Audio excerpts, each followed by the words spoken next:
Halo Sobat Adsen, salam pintar. Bersama Kak Ici, tutor ekonomi @sen.id. Pada video kali ini, kita akan belajar bersama mengenai dasar-dasar akuntansi. Kalian siap?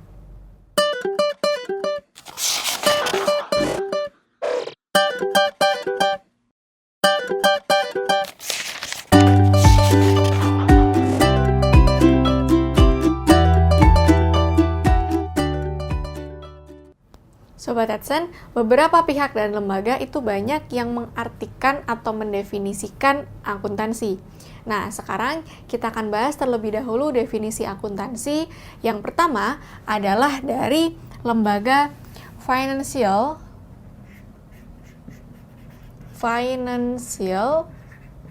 Accounting Standard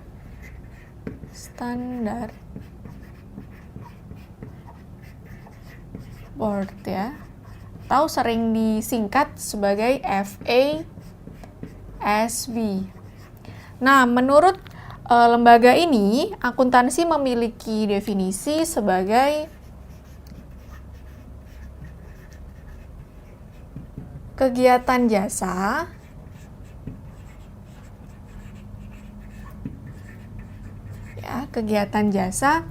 yang berfungsi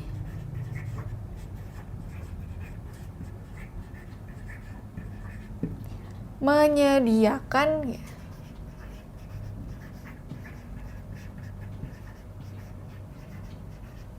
informasi kuantitatif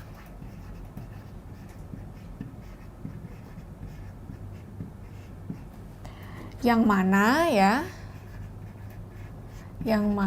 kemudian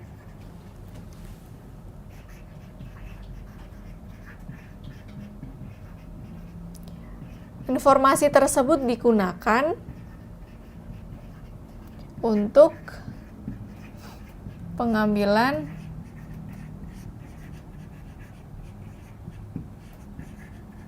keputusan. Nah, ini adalah pengertian akuntansi dari lembaga FASB.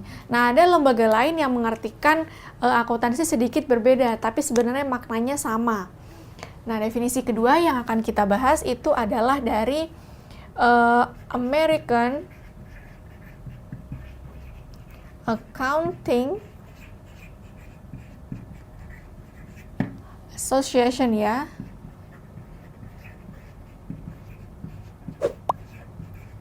Nah, menurut mereka, akuntansi itu adalah proses dimulai dari identifikasi,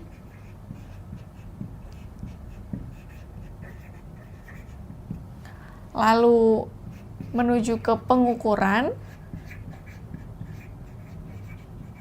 dilanjutkan ke pencatatan, lalu setelah pencatatan adalah kegiatan pelaporan transaksi ekonomi ya.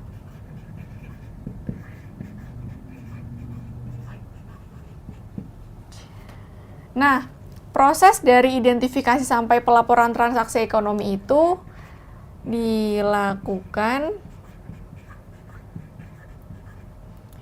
oleh sebuah organisasi atau entitas yang mana selanjutnya adalah informasi tersebut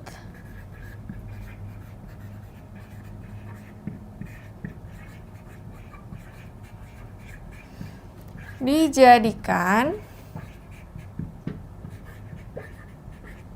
sebagai suatu informasi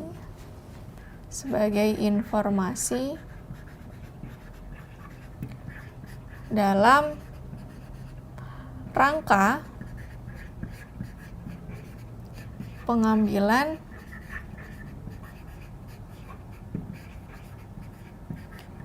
keputusan oleh pihak yang memerlukan. Oke, jadi di sini kita bahas dua dari sekian banyaknya lembaga atau ahli yang mendefinisikan akuntansi. Tapi sebagian besar arti dari akuntansi itu sendiri adalah satu kegiatan yang menyusun, ya, intinya itu menyusun laporan keuangan suatu organisasi atau entitas, sehingga pada akhirnya laporan keuangan tersebut digunakan untuk pengambilan keputusan di masa mendatang. Nah, yang perlu kita pahami adalah akuntansi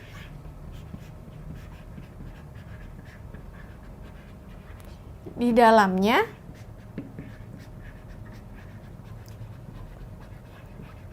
terdapat 3 aktivitas. Gitu. Nah, 3 aktivitas yang ada di dalam akuntansi itu yang pertama yaitu identifikasi.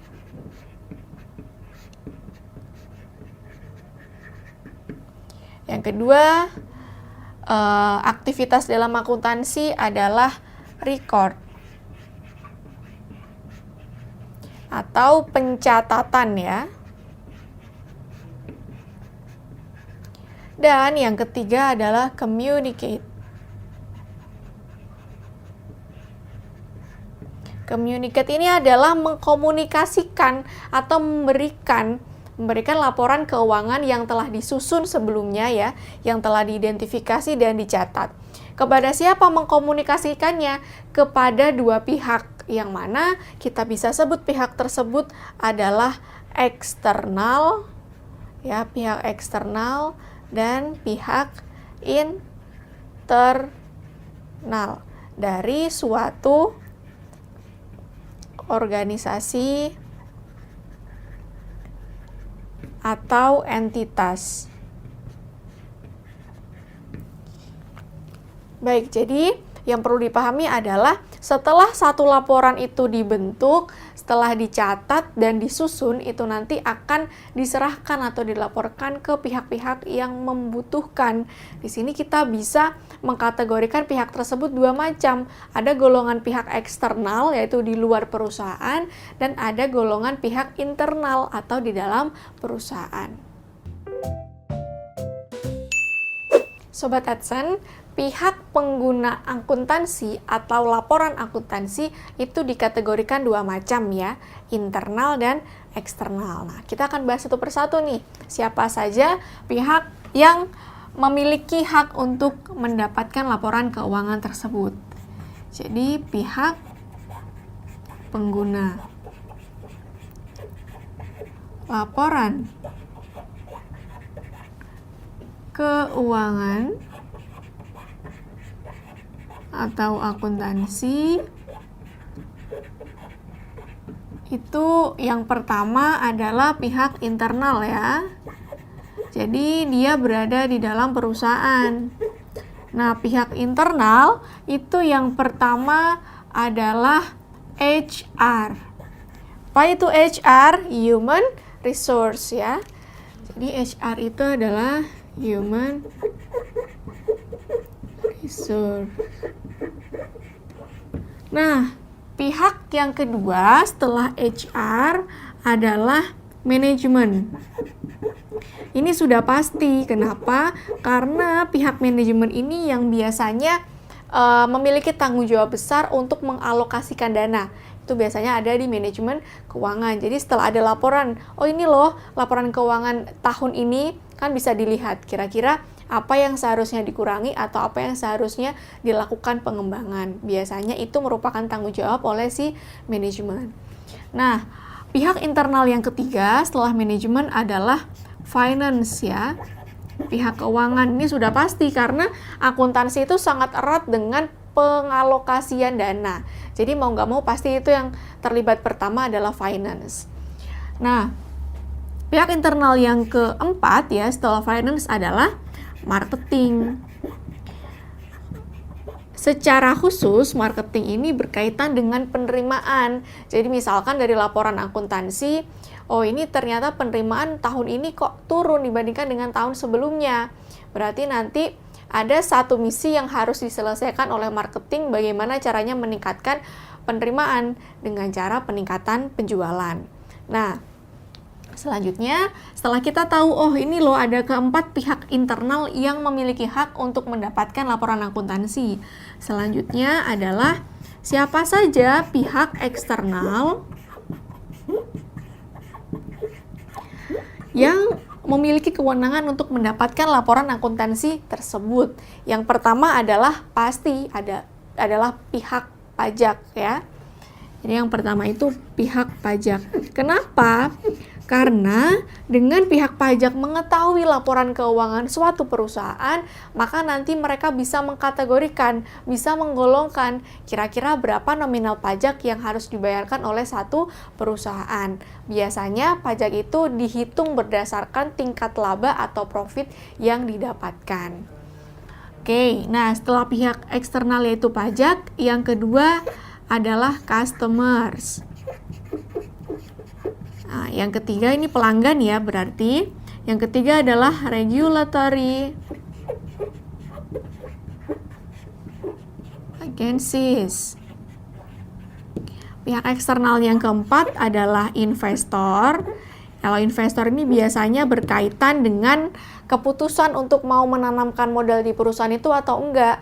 Lah kalau misalkan menanamkan modal kan biasanya dilihat, oh ternyata perusahaan ini memiliki prospek yang bagus. Kalau misalkan prospek yang nggak bagus, itu kan mereka bakal rugi kalau menginvestasikan dana di perusahaan tersebut. Nah, kita bisa mengkategorikan satu perusahaan, prospeknya bisa bagus atau enggak, tergantung salah satunya dari laporan keuangan. Nah, selain investor, pihak lain yaitu labor union.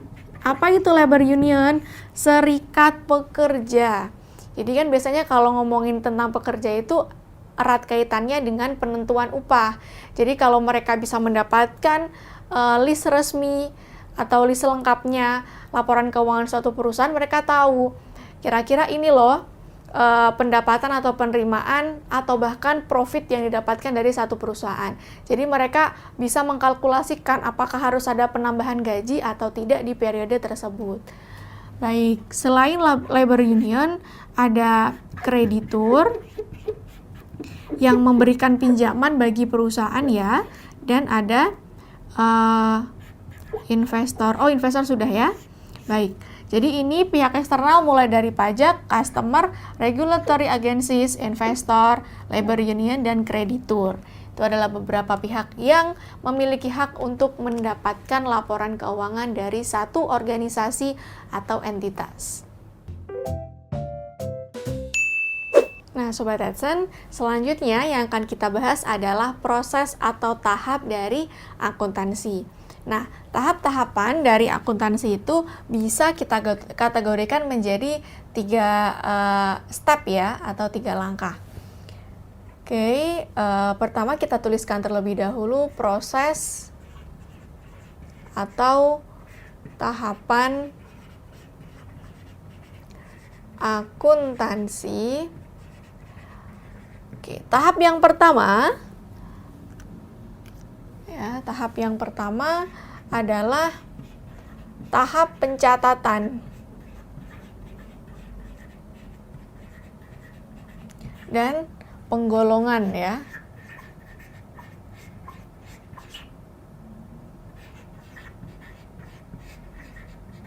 Nah, pada tahap pencatatan dan penggolongan itu terdiri dari 3 kegiatan. Ya, jadi kegiatan yang pertama adalah penyusunan atau pembuatan bukti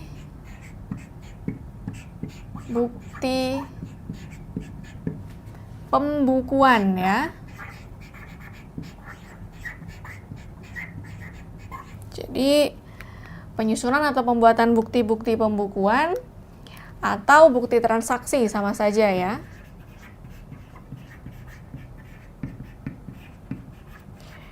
Jadi, untuk satu perusahaan atau organisasi, itu sangat penting ketika ada transaksi keluar, itu kita harus mengumpulkan yang namanya nota, invoice, atau segala macam bukti transaksi. Karena apa? Di setiap akhir periode itu akan dikumpulkan dan akan dicatat dalam laporan keuangan. Kenapa begitu? Karena supaya jelas kira-kira pengeluaran atau dana itu digunakan untuk apa saja. Seperti itu ya. Jadi untuk tahap pertama itu penyusunan atau pembuatan bukti-bukti pembukuan atau bukti transaksi. Nah, tahap selanjutnya ya adalah berkaitan dengan pemetaan dan pencatatan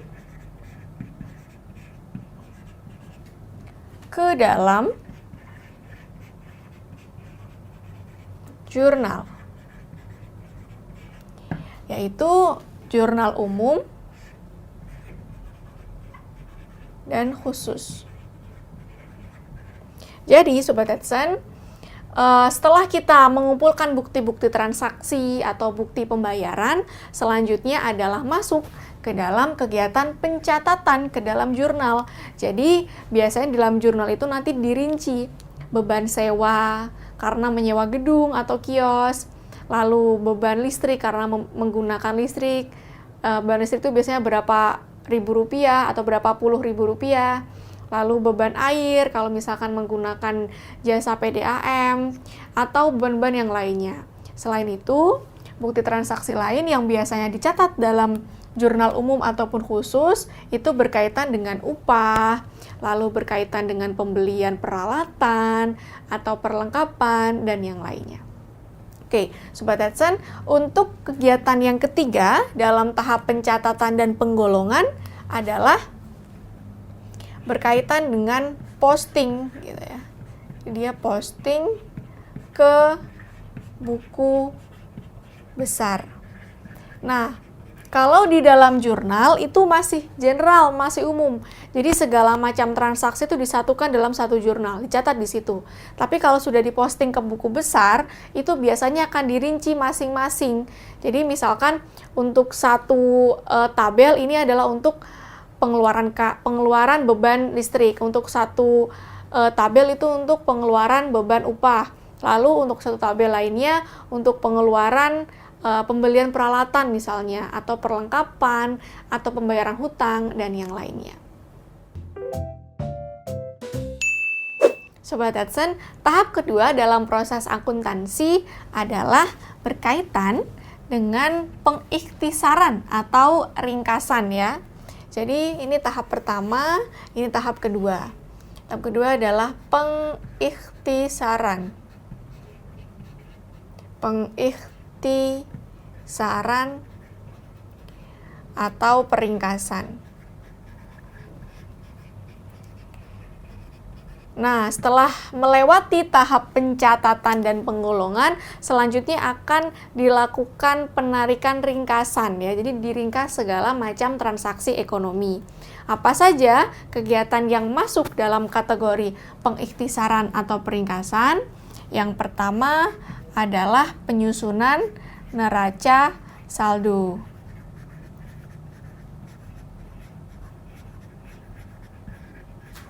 Ini ya, penyusunan neraca saldo. Nah, yang kedua, kegiatan selanjutnya setelah kita menyusun neraca saldo adalah penyusunan jurnal penyesuaian ya. Ini jurnal penyesuaian. Apa itu jurnal penyesuaian? Nah, jurnal penyesuaian itu bisa kita detailkan seperti ini. Misalnya, satu perusahaan membeli mesin seharga 1 miliar. Nah, mesin itu diketahui punya lifetime atau masa bekerja yang optimal. Kita ambil contohnya 24 bulan. Misalkan kita beli mesin ya. Beli mesinnya itu 1 Januari 2020. Sedangkan kita akan kita buat laporan itu tanggal 31 bulan 1 bulan 12 ya, 2020. Nah, dari pas kita beli mesin sampai kita membuat laporan, itu kan berjalan sudah 12 bulan gitu. Jadi mesin yang awalnya kita beli itu masih punya performa yang bagus, tapi kalau sudah masuk ke 12 bulan, pasti nanti masa bekerja optimalnya tinggal 12 bulan ke belakang gitu kan. Jadi jurnal penyesuaian ini mereka mencatat kira-kira berapa sisa nilai mesin yang ada di akhir periode begitu. Jadi misalkan ya, kita beli 1 miliar untuk 24 bulan. Ini masa berlaku optimal. Nah, kalau kita mau bikin laporan bulan 12 di tahun 2020, berarti kan sudah terpakai 12 bulan gitu. Nah, cara menghitungnya adalah 1 miliar dibagi dengan 24 bulan terlebih dahulu. Berapa rupiah nilai setiap bulannya?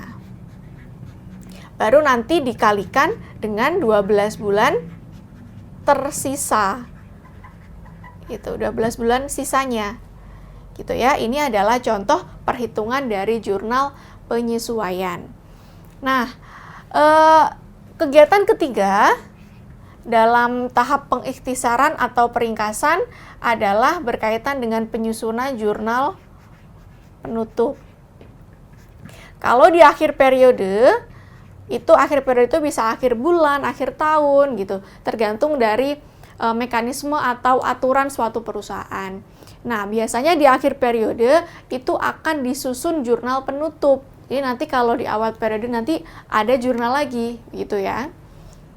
Oke, selanjutnya setelah jurnal penutup adalah pembuatan neraca saldo.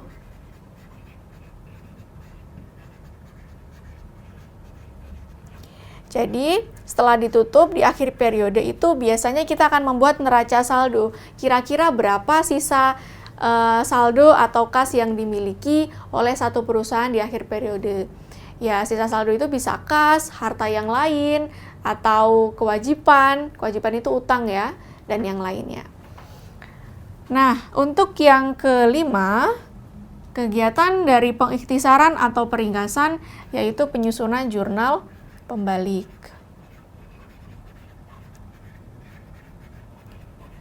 Apa itu jurnal pembalik? Oke. Jurnal pembalik itu kalau misalkan ada kesalahan pencatatan di laporan keuangan. Misalnya, di laporan tercatat, beban upahnya itu dibayarkan 12 orang. Per orang misalkan 1 juta, berarti kan 12 juta tuh keluar uang.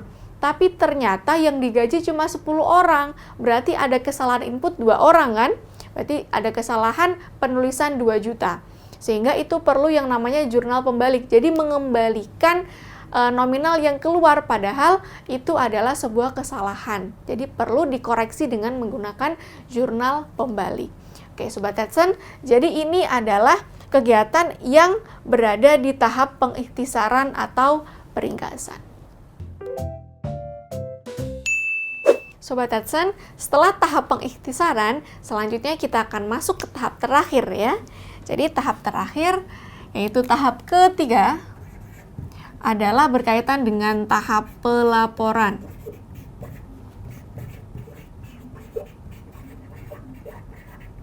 Dan penganalisaan ya. Jadi setelah kita membuat ikhtisar atau membuat ringkasan dari kegiatan ekonomi, transaksi ekonomi yang dilakukan, penting adanya pelaporan dan penganalisaan. Tujuannya apa? Untuk mendapatkan keputusan yang harus diambil dalam periode selanjutnya. Misalnya, dari jurnal ini diketahui ternyata kita rugi atau ternyata kita untung. Jadi kan ada bahan kira-kira selanjutnya apa yang harus dilakukan untuk perusahaan kita, pengembangan produk atau yang lainnya. Nah, untuk tahap pelaporan dan penganalisaan diantaranya ada 2 kegiatan utama. Yang pertama penyusunan laporan keuangan.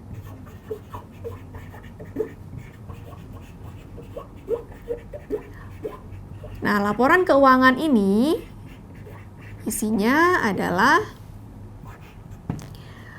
laporan laba rugi,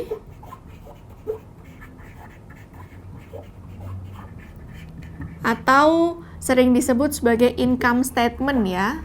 Income statement. Nah, yang kedua adalah laporan perubahan modal ya. Ini setelah laporan laba rugi adalah laporan perubahan modal atau sering disebut sebagai return earning statement. Nah, lalu laporan yang ketiga setelah laporan perubahan modal, perubahan modal yaitu adalah neraca. Jadi kalau neraca ini sifatnya meringkas. Jadi kas itu masuk berapa, keluar berapa, sisa berapa, itu masukin ke neraca. Hutang itu tambah berapa, kurang berapa, nah itu sisanya berapa, masuk ke neraca, dan yang lainnya. Nah, setelah neraca, yang keempat adalah laporan arus kas. Arus kas. Oke, Sobat Adsen, jadi setelah penyusunan laporan keuangan, kegiatan terakhir yaitu adalah pembuatan analisa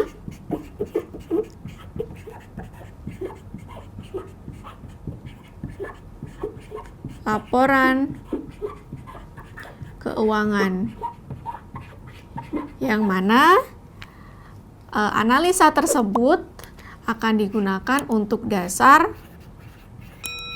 pengambilan keputusan ekonomi ya, atau keputusan suatu perusahaan. Jadi sekali lagi, untuk tahap pelaporan dan penganalisaan itu tersusun dari dua kegiatan. Yang pertama penyusunan laporan keuangan, dan yang kedua adalah pembuatan analisa laporan keuangan.